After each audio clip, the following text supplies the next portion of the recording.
તો આપણે આજે ઇંગ્લિશ જ્યારે ભણી રહ્યા છીએ તો સૌપ્રથમ આપણે એ જોવાનું છે કે તમને બધાને ખ્યાલ છે કે ગ્રામરનું ખૂબ જ ઇમ્પોર્ટન્સ છે. જ્યારે આપણે સ્પોકન ઇંગ્લિશની વાત કરીએ તો સ્પોકન ઇંગ્લિશની અંદર ગ્રામરનું ઇમ્પોર્ટન્સ એટલું હોતું નથી.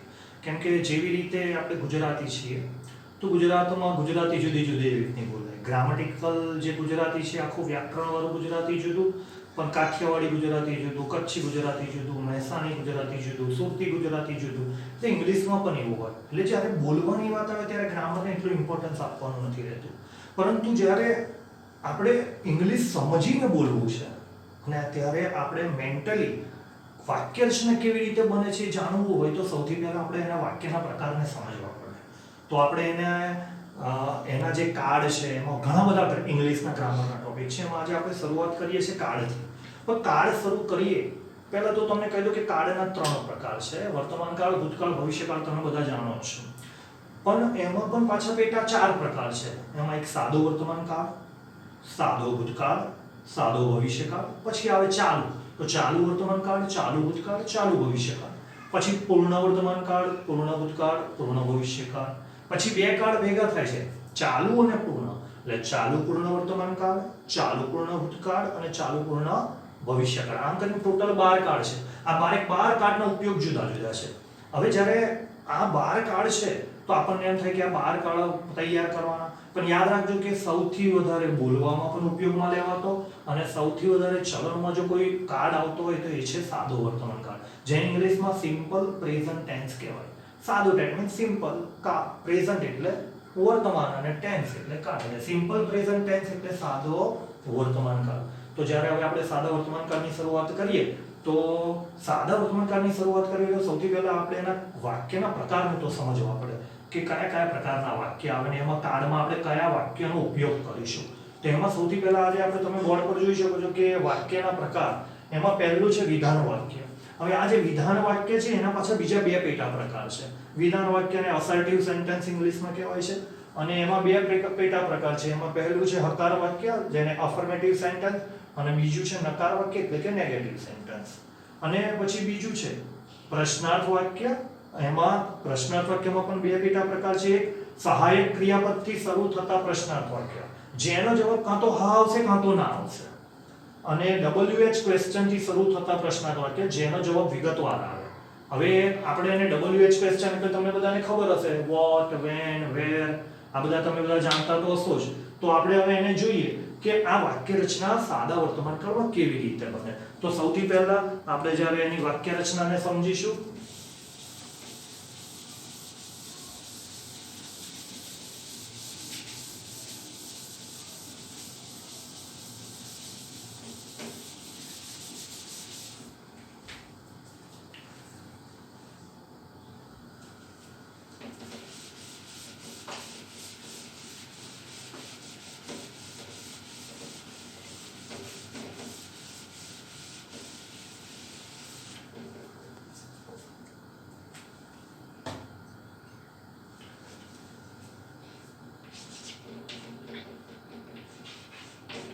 સિમ્પલ પ્રેઝન્ટ ટેન્સ એનો અર્થ થાય સાદો વર્તમાન કાળ. Simple present tense. હવે સાદો વર્તમાન કાળ છે ને ઘણા બધા ઉપયોગ છે. આપણે એના એક ઉપયોગ છે વારાફરતી જોઈશું. આમ તો તમને લોકો જે સ્કૂલ લેવલે ભણાવવામાં આવે છે એમાં જનરલી તમને એવું કહેવામાં આવે છે કે સાદા વર્તમાન કાળનો ઉપયોગ છે રોજિંદી ક્રિયાઓમાં થાય છે, ટેવ દર્શાવવા માટે થાય છે, સનાતન સત્ય દર્શાવવા માટે થાય છે, ગણિત વિજ્ઞાનના સિદ્ધાંતો દર્શાવવા માટે થાય છે. પણ આપણે સાદા વર્તમાન કાળતા આના કરતાં પણ ઘણા બધા બીજા વિશેષ ઉપયોગો છે. આપણે એની વિગતવાર ચર્ચા કરીશું. બરાબર છે? તો આપણે એની શરૂઆત કરીએ છીએ. તો સૌથી પહેલા આપણે કોઈ વાક્ય રચના બનાવવી હોય તો વાક્ય રચના બનાવવા માટે સૌથી પહેલા એમાં શું હોય તો કે કર્તા. કર્તા પછી શું હોય તો કે ક્રિયાપદ. અને પછી શું હોય તો કે કર્મ હોય. પછી તમે જુઓ તો અન્ય શબ્દો.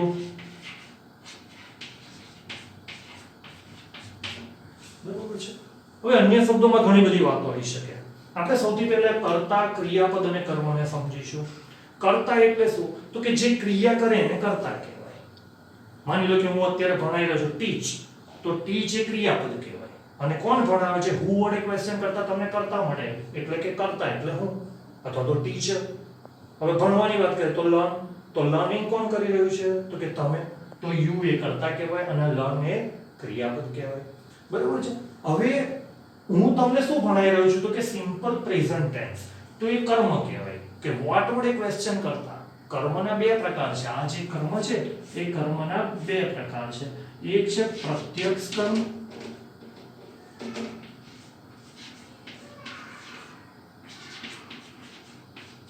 અને બીજું જે પ્રકાર છે એ છે પરોક્ષ કર્મ.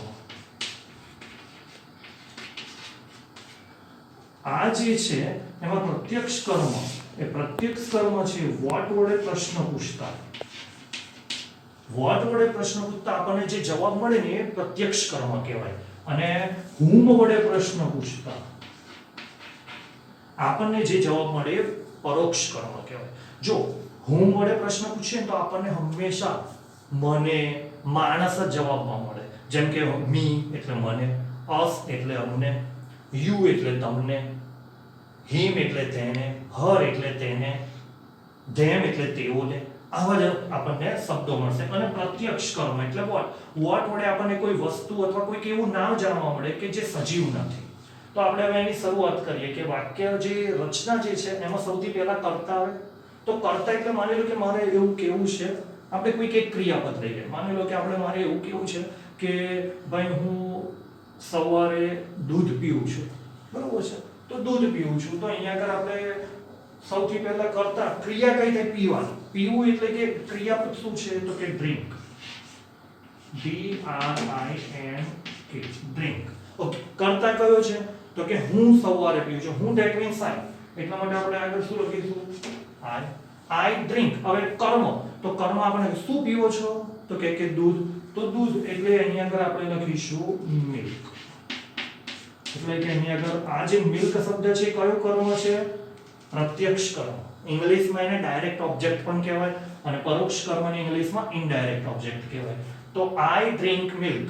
હવે સવારમાં, તો સવારમાં એટલે શું? એ અન્ય શબ્દોમાં કયું? તો કહેવાય in the morning.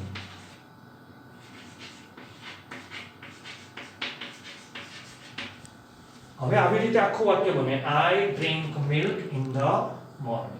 હવે આપણે કોઈ એવું કહેશે કે ભાઈ અમે દરરોજ સાંજે ક્રિકેટ રમીએ છીએ. તો અમે ને ઇંગ્લિશમાં શું કહેવાય? તો કહેશે we. રમીએ ક્રિયાપદ છે અહીંયા રમવાની વાત આવી તો રમવાને શું કહેવાશે? play. શું રમો છો? તો કે ક્રિકેટ. તો ક્રિકેટ. તો we play cricket in the evening. આવી રીતે વાક્ય બને. We play cricket in the evening. હવે તમે જોઈ શકો છો કે અહીંયા I વાક્ય બનાવવાની રીત બહુ જ સહેલી છે. સાદા વર્તમાનકાળમાં હકાર વાક્ય છે આ બધા. પહેલા કર્તા, પછી મુખ્ય ક્રિયાપદ, પછી કર્મ, પછી અન્ય શબ્દ. હવે ઘણીવાર એવું થાય કે આ તો જે કર્તા છે, પણ સાદા વર્તમાનકાળમાં એક નિયમ છે કે જો ત્રીજો પુરુષ એકવચન હોય. ત્રીજો પુરુષ એટલે કોણ? તો કે he, she કાં તો it. he આપણને ખબર જ છે કે he જનરલી છોકરા માટે વપરાય, she છોકરી માટે વપરાય અને it છે નાન્યતર જાતિ માટે વપરાય. એટલે he એટલે માની લો કે મારે કોઈ માણસ માટે કોઈ પુરુષ હોય તો એના માટે he કરીને બોલાય કે he is Brijeshbhai, he is Rameshbhai, એવી રીતે બોલાય. છોકરી હોય તો she is Lataben, she is Monika, એવી રીતે બોલાય. અને it is a cat આપણને ખબર છે it નાન્યતર જાતિ માટે વપરાય. તો એ he, she ને it એ ત્રીજો પુરુષ એકવચન છે. જ્યારે આપણે કોઈની વાત કરીએ પહેલા તો પ્રથમ પુરુષ, બીજો પુરુષ ને ત્રીજો પુરુષ એટલે શું? તો પ્રથમ પુરુષ એટલે પહેલો પુરુષ એટલે કોણ? જે બોલનાર છે પહેલો, ક્રિયાનો કરનાર, જે ક્રિયા કરે એને પહેલો પુરુષ કહેવાય. જે સાંભળનાર, બધા જનરલી એવું કહેવામાં આવે છે કે બીજો પુરુષ એટલે જે સાંભળે એને બીજો પુરુષ કહેવાય. પણ હકીકત એવી છે, મોટા ભાગે એવી જ ખબર છે કે જે સાંભળનારને બીજો પુરુષ કહેવાય. પણ હકીકત એવી છે કે સાંભળનારને નહીં, પણ જે આ વાક્ય જેને સંબોધીને કહેવામાં આવ્યું એને બીજો પુરુષ કહેવાય. એનો અર્થ શું કે અત્યારે હું જાણ કે તમને ભણાઈ રહ્યો છું, બરોબર છે? તો હું તમને ભણાઈ રહ્યો છું તો હું પહેલો પુરુષ, હું ક્રિયા કરું છું.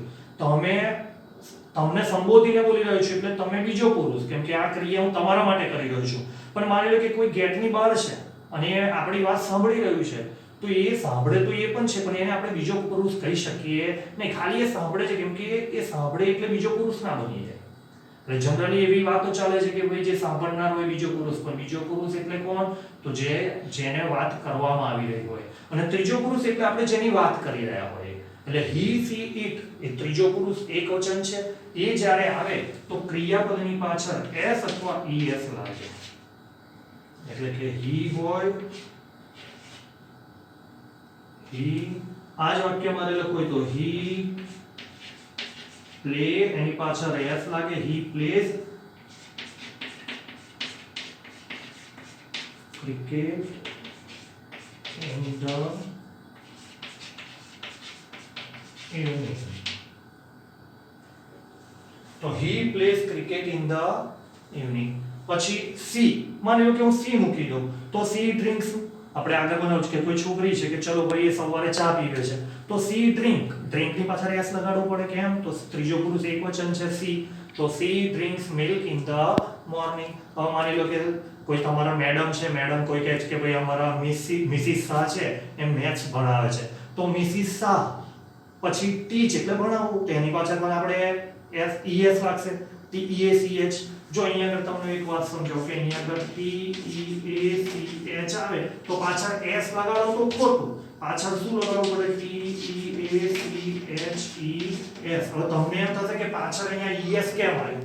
તો એનો નિયમ છે કે વાક્ય જે શબ્દ છે એ શબ્દની પાછળ CH આવે, SH આવે, O આવે, X આવે, તો એની પાછળ ES લાગે છે. આ બધાની પાછળ શું લાગે? ES લાગે. બીજું કે જો શબ્દની પાછળ y આવતો હોય, જેમ કે અહીંયા આગળ y છે પણ y ની પહેલા જો વ્યંજન હોય, શબ્દનો જો છેલ્લો અક્ષર y હોય અને એની આગળનો અક્ષર વ્યંજન હોય, આગળનો અક્ષર વ્યંજન હોય તો તે y નો i થાય, તો y નો i થાય છે અને તેની પાછળ es લાગે છે. આટલું ખાસ યાદ રાખવાનું છે. આ જે અક્ષર મેં લખ્યા CH, SH, O, X, તો એની પાછળ ES આવે. અને જો y હોય ને y ની આગળનો અક્ષર જો વ્યંજન હોય તો y ને i થાય અને પાછળ ES